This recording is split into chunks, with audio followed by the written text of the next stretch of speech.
Siguiendo con este maravilloso libro del Apocalipsis, el capítulo 1, en el cual continuamos, dice: El día del Señor fui arrebatado por el Espíritu y oí detrás de mí una voz fuerte, como de trompeta, que decía: Escribe en un libro lo que vas a ver y mándalo a las 7 iglesias, a Éfeso, a Esmirna, a Pérgamo, a Tiatira, a Sardes, a Filadelfia y a la Odisea.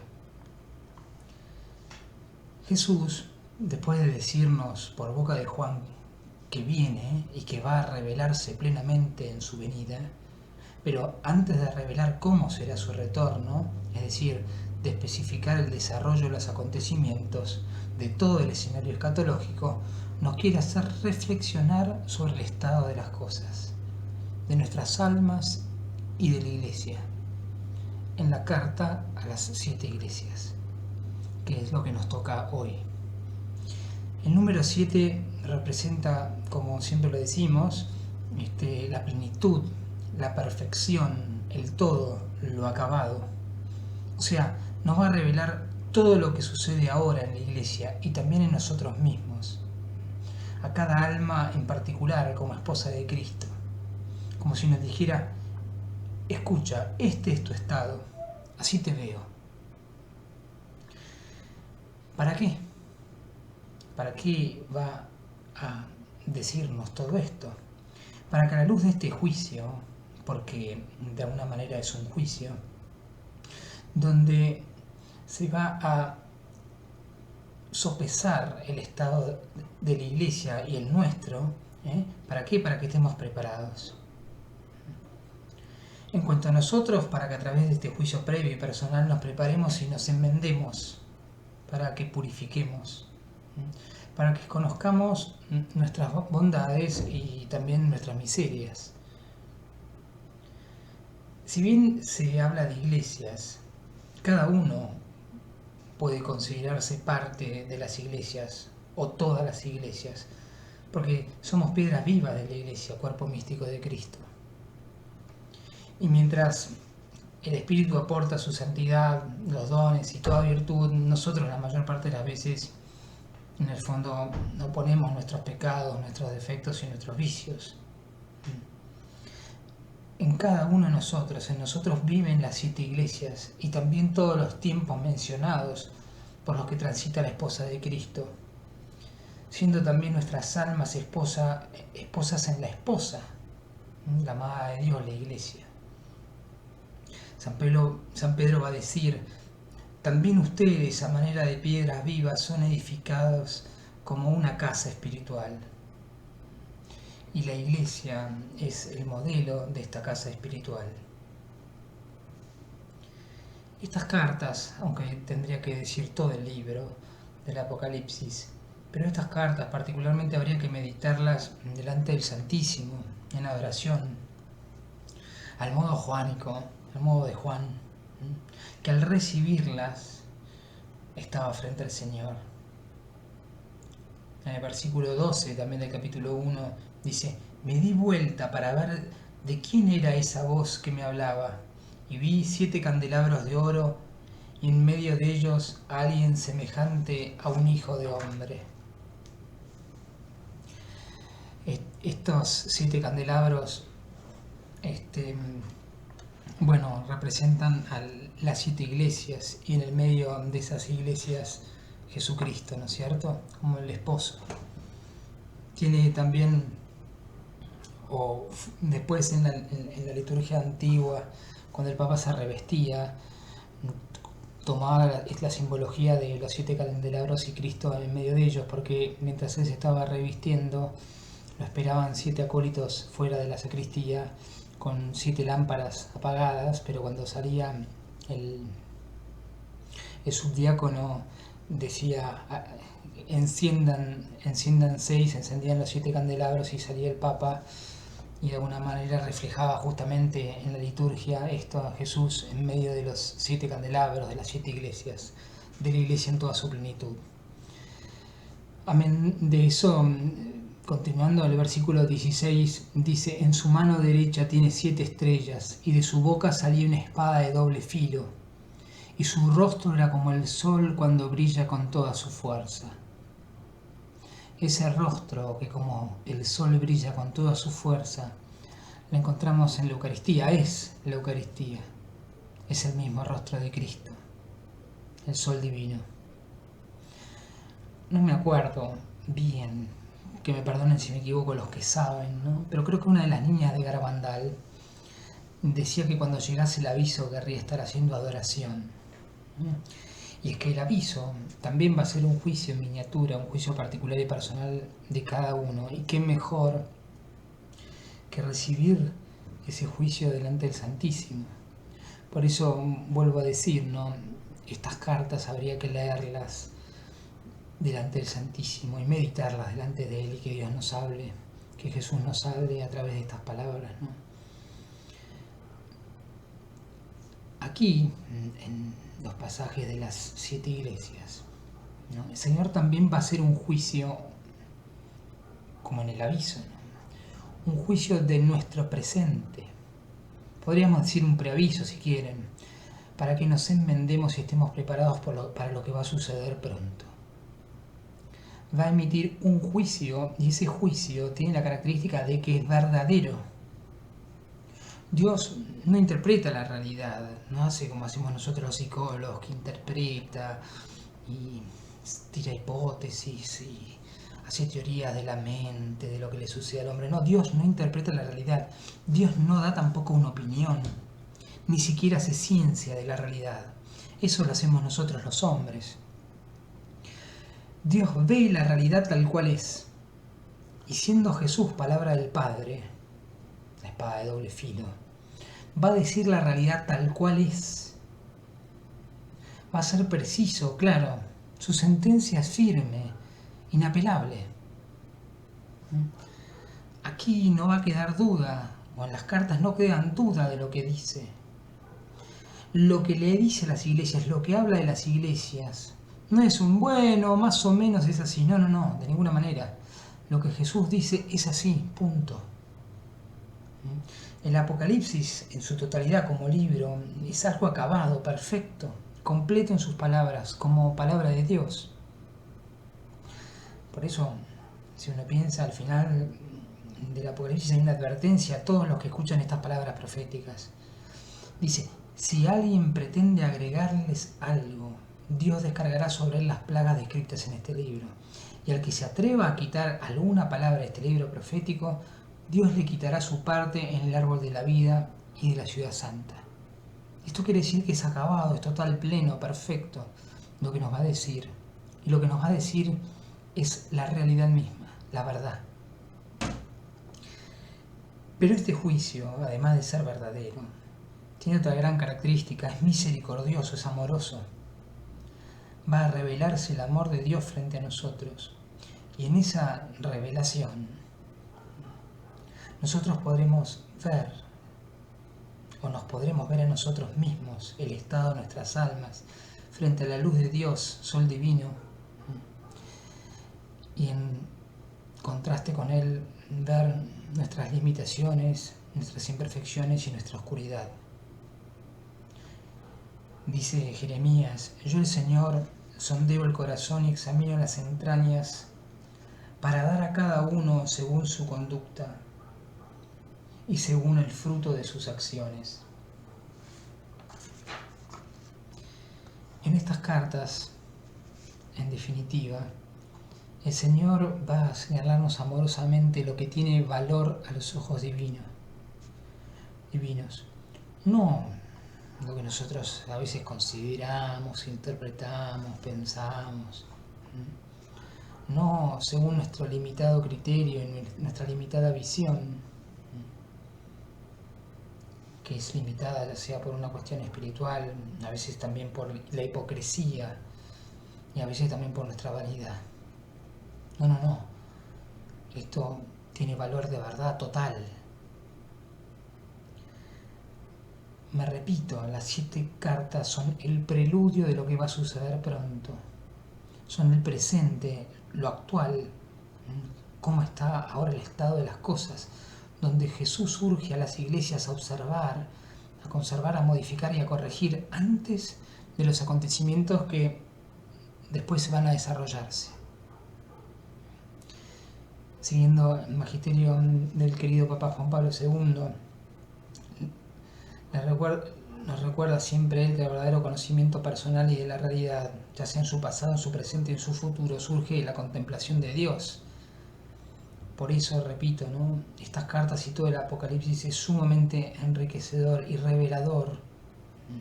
Dios se revela en su Hijo resucitado y en Él nos revela quiénes somos, a dónde vamos, cuál es nuestra misión en definitiva. Lo que sucede en todo el libro del Apocalipsis debe acaecer y suceder en nosotros hasta la venida de Jesús. Hasta que Él viva verdaderamente en nosotros, hasta que instaure en nuestras almas la nueva Jerusalén, hasta que sea instaurado todo en Cristo. Todo el universo, la creación, cada uno de nosotros, la humanidad entera, la iglesia, todo en Cristo, todo para Cristo y todo por Cristo.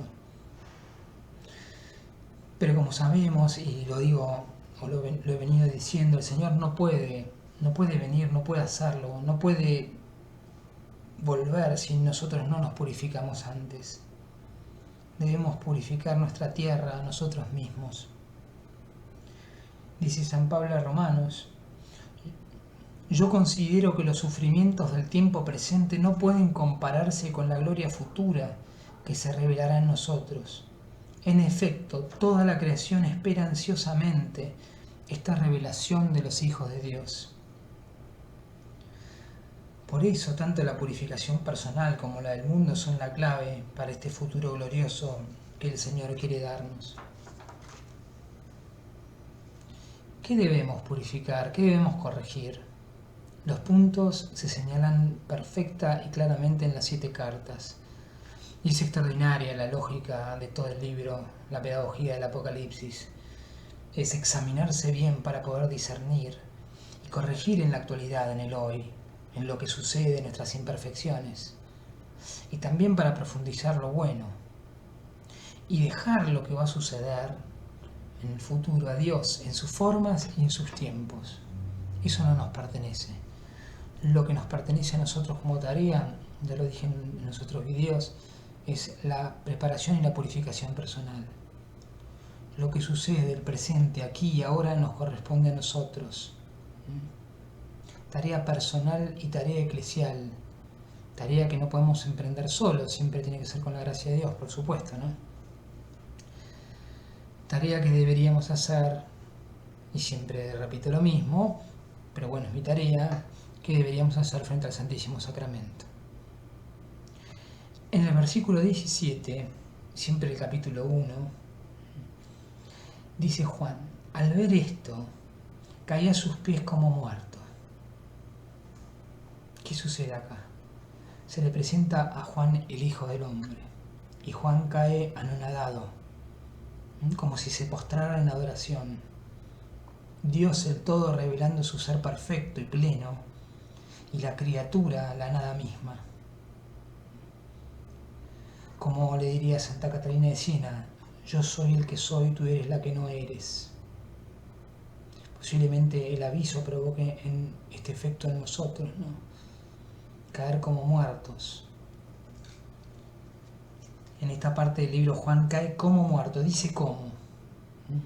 La vida, Jesús por un lado, y la criatura, que si no tiene la vida divina está muerta.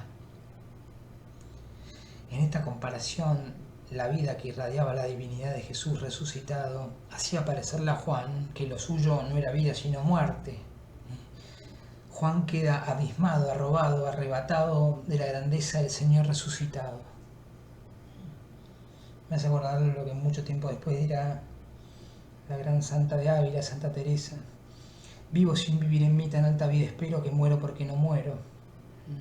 Esto es el caí como muerto. El ansia de amor ante la vida es tan grande que vivir sin ella es morir. Juan, al contemplar a Jesús, de alguna manera muere. Este caí como muerto es también una invitación a morir a nosotros mismos, a anonadarnos, a postrarnos en adoración, a morir al yo, a destruir al yo para que surja Cristo.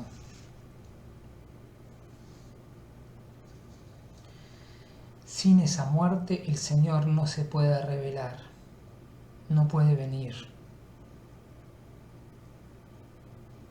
Qué desafío morir a nosotros mismos. Y sin la vida de Dios, que es la gracia, estamos muertos. Con la gracia, en cambio, estamos muertos al mundo, muertos a nosotros mismos, pero vivos en Cristo Jesús. Esa es la verdadera vida a la que debemos aspirar. Todo el Apocalipsis, de alguna manera, es el camino para que esa vida se funde en nosotros, que descienda como la nueva Jerusalén. A eso estamos llamados, porque el reino va a ser en los corazones, aunque toda la creación va a quedar transformada. Pero nosotros tenemos que emprender este camino ya, no tenemos que estar esperando si esto otro, si lo que sea. Ya. Este caí como muerto es ese tipo de muerte que experimenta Juan en sí mismo y que sucede tras el arrebato, tras el éxtasis, cuando el alma trasciende la realidad material del cuerpo y este queda callado como muerto. Y esa alma lanzada fuera de sí mismo y de cualquier consideración personal y de limitación, ya en Dios, toda en Dios, es deslumbrada y amada por Él. Por un lado, el alma desnuda, purificado, unida a Dios Todopoderoso. Qué gran momento. A eso debemos aspirar, eso debemos buscar. Y para terminar, voy a leerles como siempre, voy a leer a María Valtorta, que como ustedes saben es, digamos, de todos los místicos mi predilecta. Dice Jesús: han pasado 20 siglos. Nuevos apóstoles han sucedido a los primeros apóstoles. Nuevas iglesias a otras iglesias, en zonas de la tierra siempre nuevas. La tarea apostólica no tiene interrupciones ni pausas, aunque, si bien sigue adelante, por culpa de los hombres sufre una regresión en cuanto a la vastedad de su dominio y no solo en cuanto a esto. La continuidad de la tarea, la propagación del Evangelio, la dilatación del cuerpo místico son verdades innegables, consecuencias lógicas, dado que Jesús alimenta a su iglesia, la guía, la estimula, y Jesús es eterno, es potente, es santo. Su santidad desciende y circula por todo el cuerpo, su potencia da fuerzas misteriosas a sus siervos, su eternidad impide que la iglesia muera. Mas por culpa de los hombres y por su mala voluntad, mientras desde hace 20 siglos procede y se extiende por nuevas tierras, se detiene, retrocede y hasta muere en otras. ¿Es un pecado solo de estos tiempos? No. Es un pecado de todos los tiempos, más o menos totalmente, más o menos profundamente, y hubo desviaciones, altos, separaciones y también muerte en los sarmientos que constituyen la vida, toda la mística vid. Tales cambios fueron de diferentes tipos, y cuanto más pasaban los siglos, más graves se hacían la desviación y la defección de los sarmientos de la vid. Ahora es el tiempo de la negación. Mas Juan vio todas estas cosas, las vio anticipadamente. Las vio en las 7 iglesias de aquel entonces, las vio anticipadamente en las iglesias de hoy, de las que las 7 iglesias de entonces eran no solo verdad, sino también símbolo.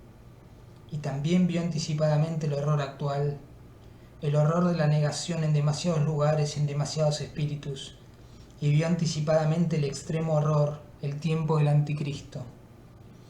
Lo vio todo a través de la primera visión. La consecuencia última es el fruto de la primera consecuencia. Se repite por siglos de edad y crece cada vez más cuanto más ha crecido la Iglesia. También esto es una dolorosa lógica, porque el anticristo odia y se opone a Cristo, cuanto más aumenta la afirmación y el triunfo de Cristo en los santos. ¿Es que el cuerpo místico vence sus batallas? Entonces el anticristo aumenta su potencia y propone otros ataques más atroces, porque si Cristo quiere triunfar, como es justo, también el anticristo quiere triunfar, y para vencer y abatir a Cristo, su violencia crece más cuanto más triunfa Cristo. Oh, no podrá hacerlo. Cristo es el vencedor. mas él espera y le tienta, y al no poder obtener su victoria colectiva sobre todo el pueblo de Dios, se toma sus victorias individuales o nacionales, descarriando intelectos y poseyendo espíritus, arrancando pueblos a la iglesia. Las 7 iglesias habían sido fundadas hacía poco tiempo, y las habían fundado los que habían sido enviados directamente por Dios para fundarlas. Id a instruir a todas las gentes, tras haber recibido según la divina promesa al Espíritu Santo, que les recordaría todas las cosas y les enseñaría todas las verdades, de modo que le comprendiesen, es decir, haciéndoles capaces de entender las cosas más elevadas, a fin de que, revestidos del poder de lo alto, fueran capaces de ser los fundadores de algo tan elevado como el reino de Dios entre los hombres. Y a pesar de ello, en muchas de esas iglesias que ya se habían formado, la imperfección.